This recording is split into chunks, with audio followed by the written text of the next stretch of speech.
الله بن عبد الرحمن السديس. أعوذ بالله من الشيطان الرجيم. إن الذين يتلون كتاب الله وأقاموا الصلاة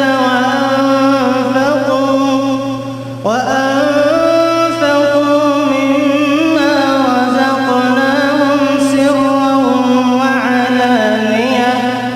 سرا وعلانية يرجون تجارة لن تبور ليوفيهم أجورهم ويزيدهم من فضله إنه غفور شكور.